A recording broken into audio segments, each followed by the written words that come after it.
नमस्कार, आप देख रहे हैं लाइव टाइम्स टीवी। मैं हूं प्रदीप ठाकुर और हिमाचल अपडेट में आप सभी का स्वागत है। हिमाचल से जुड़ी बड़ी खबरें, अहम जानकारी हम आपके साथ साझा करेंगे। और आज मुख्यमंत्री जयराम ठाकुर कहां हैं और इसके साथ साथ राज्य सचिवालय में क्या गतिविधियां रही हैं, ये तमाम जानकारी आपके साथ, ये तमाम अपडेट्स जो है वो हम आपके साथ साझा करने वाले हैं। क्योंकि अगले एक दो दिन हिमाचल प्रदेश में राजनीतिक गतिविधियों से भरे रहने वाले हैं। ऐसे में क्या कुछ रहेगा हिमाचल में, तो ये भी जानकारी आपके साथ साझा करने जा रहे हैं। और सबसे पहले बात करेंगे कैबिनेट बैठक की। कैबिनेट बैठक जो 27 अप्रैल को प्रस्तावित थी, उससे जुड़ी अपडेट हम आपके साथ साझा कर रहे हैं कि कैबिनेट बैठक की नोटिफिकेशन हो चुकी है और 27 अप्रैल को ठीक 10:30 बजे राज्य सचिवालय में ये बैठक होने जा रही है। क्योंकि इस महीने की अंतिम बैठक है, तो काफी सारे एजेंडा आइटम इसमें रहेंगे। पिछली जो कैबिनेट हुई थी उसमें भी बहुत सारे एजेंडा आइटम थे, लगभग 118 के करीब एजेंडा आइटम उसमें उस दौरान थे। तो इस बार जो कैबिनेट हो रही है उसमें भी बहुत सारे एजेंडा आइटम होंगे और संभावना ये भी है कि जो 15 अप्रैल को मुख्यमंत्री की तरफ से घोषणाएं की गई हैं, उन घोषणाओं में से भी कुछ एक इस कैबिनेट बैठक में एजेंडा आ सकते हैं। और चाहे वो फ्री बिजली जो बढ़ाई गई है उससे जुड़ा विषय हो या फिर पानी से जुड़ा विषय हो, इनमें से कुछ फ्री बसेस का विषय हो, तो इसमें कुछ जो एजेंडा है वो आने की संभावना है। लेकिन उसके साथ साथ जो मुख्यमंत्री की बाकी भी घोषणाएं रही हैं, चाहे स्कूल अपग्रेड करने की बात हो, चाहे हेल्थ इंस्टीट्यूशन उनको अपग्रेड करने की बात हो, नए हेल्थ इंस्टीट्यूशन खुलने हैं, स्कूल खुलने हैं, उनसे जुड़ी जो घोषणाएं मुख्यमंत्री ने अपने दौरों के दौरान की है, उस दौरान जो घोषणाएं हुई है उनको भी कैबिनेट में लाया जा सकता है। हालांकि अभी क्योंकि समय है, इसलिए एजेंडा जो है वो पूरी तरह से तैयार किया जाना है। विभागों को इस संबंध में जो कैबिनेट मेमो बनाने के निर्देश वो जीएडी ने पहले ही दे दिए हैं, मंत्रियों को भी इस बारे में सूचित कर दिया गया है। तो अभी क्योंकि 4-5 दिन का समय बचता है, तो ऐसे में इन दिनों में कौन कौन से बड़े एजेंडा आइटम इसमें आ सकते हैं, इस बार ये तय होना है। इसके साथ साथ अगली जानकारी हम आपके साथ साझा कर रहे हैं भाजपा के राष्ट्रीय अध्यक्ष जेपी नड्डा के दौरे से जुड़ी हुई, और उसके साथ साथ हिमाचल में पहली जनसभा, पहली राजनीतिक रैली एक तरह से आम आदमी पार्टी की हो रही है, उसको लेकर जानकारी साझा करेंगे। अगले कल भाजपा के राष्ट्रीय अध्यक्ष जेपी नड्डा कांगड़ा के नगरोटा वगवा आ रहे हैं। वहां पर उनका पहले रोड शो होगा, फिर एक जनसभा होनी है। तो कह सकते हैं कि अब प्रदेश का सियासी माहौल गरमाने वाला है।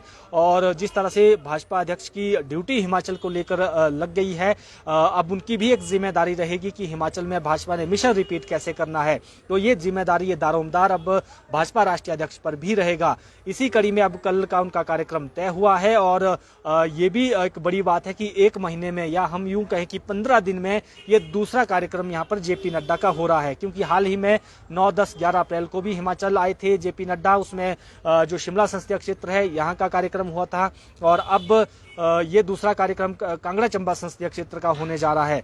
और इसके साथ साथ जो अगली अपडेट है वो है अरविंद केजरीवाल की पहली राजनीतिक रैली की।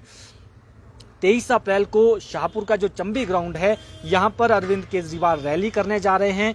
और इसमें एक बड़ी बात ये रहेगी कि रैली में जो भीड़ को लेकर हमेशा एक राजनीतिक दलों के पास एक लक्ष्य रहता है और एक बड़ी चुनौती भी रहती है। तो ये देखने वाली बात होगी कि आम आदमी पार्टी की उस दिन की रैली कितनी बड़ी होगी। और इसके लिए अरविंद केजरीवाल खुद यहाँ पर आ रहे हैं, दिल्ली के मुख्यमंत्री हैं ये, और जो आम आदमी पार्टी के राष्ट्रीय संयोजक भी हैं। तो ये चंबी मैदान में ये रैली होने वाली है, और उसमें बड़े फेस यानी बड़े चेहरे उनके साथ मंच साझा करते हैं। कौन कौन से वो चेहरे हैं, इसका भी उस दिन खुलासा होगा। हालांकि चर्चाएं लगातार चलती रहती हैं कि नेता जो हैं वो आम आदमी पार्टी का दामन थाम सकते हैं। उसी में से मेजर विजय सिंह मनकोटिया का नाम भी चल रहा था, लेकिन आज प्रेस कॉन्फ्रेंस करके उन्होंने साफ कर दिया कि अभी मेरा कोई वहां जाने का कोई विचार नहीं है, और अभी तक मेरी डायरेक्ट बात जो है अरविंद केजरीवाल से भी नहीं हुई है। ये उनकी तरफ से यहाँ बात कही गई है। हालांकि कांग्रेस के बड़े नेता है सुधीर शर्मा, सोशल मीडिया में भी उनके नाम की चर्चा, उनकी अफवाहें जो है लगातार चल रही हैं। लेकिन देखना ये होगा कि स्थिति जो है वो 23 अप्रैल को क्लियर हो जाएगी कि उस दिन मंच कौन कौन साझा करता है। आखिर में जो आम आदमी पार्टी है उसका चेहरा हिमाचल प्रदेश में कौन है, या हिमाचल में संगठन का स्वरूप किस तरह का है, वो उस दिन जो है वो सार्वजनिक हो जाएगा। इसके साथ साथ अब बात करते हैं मुख्यमंत्री जयराम ठाकुर के दिल्ली दौरे की। जो उनका अपडेटेड जो टूर प्रोग्राम आया है उसमें उनका पहला कार्यक्रम चंबा के तीसा में होना है और उसके बाद वहां से सीधे दिल्ली जाएंगे 24 अप्रैल को और 24-25 को वहीं रहेंगे और 26 तारीख को वापस शिमला लौटेंगे। इस दौरान केंद्रीय मंत्रियों से भी मुलाकात कर सकते हैं। केंद्रीय गृह मंत्री अमित शाह उनसे भी मुलाकात का जो है वो समय मांगा गया है। हालांकि प्रधानमंत्री से मुलाकात को लेकर फिलहाल समय नहीं मांगा गया है, लेकिन क्योंकि अभी जो है 24 अप्रैल को जाना है तो हो सकता है कि इस दौरान भी प्रधानमंत्री से भी मुलाकात का कोई कार्यक्रम बन जाए। लेकिन अभी मुख्यमंत्री का जो पहला फोकस रहेगा दिल्ली में जो हिमाचल के प्रोजेक्ट फंसे हुए हैं उन प्रोजेक्ट्स को हर हालत में बहाल करना, ताकि हिमाचल प्रदेश में उन परियोजनाओं को धरातल पर उतारा जा सके। तो ये भी एक दौरे का जो है मुख्यमंत्री का जो है कारण रहेगा वहां दौरे पर जाने का। इसके साथ साथ अगली अपडेट एक साझा कर रहे हैं हम आपके साथ। हिमाचल प्रदेश विश्वविद्यालय में नए प्रो वाइस चांसलर जो हैं वो नियुक्त हुए हैं और राज्यपाल राजेंद्र विश्वनाथ आर्लेकर ने इनका जो है उनके आदेश किए हैं नियुक्ति के। डॉक्टर ज्योति प्रकाश हैं, ये प्रोफेसर हैं यहाँ पर गणित और सांख्यिकी के, और इन्हें जो है प्रो वीसी जो है हिमाचल प्रदेश यूनिवर्सिटी का बनाया गया है। हालांकि अभी जो यहाँ पर बीसी का पद है उस पर अतिरिक्त कार्यभार दिया गया है, लेकिन रेगुलर बीसी जो है अभी यहाँ नियुक्त नहीं होने हैं क्योंकि नए बीसी भी हिमाचल प्रदेश यूनिवर्सिटी को मिलने हैं और इसके लिए पहले एक सर्च कमेटी बननी है, फिर वो बायोडाटा मांगेगी ऐसे जो बीसी के योग्य होंगे और उसके बाद राज्यपाल उन पर अंतिम फैसला लेंगे।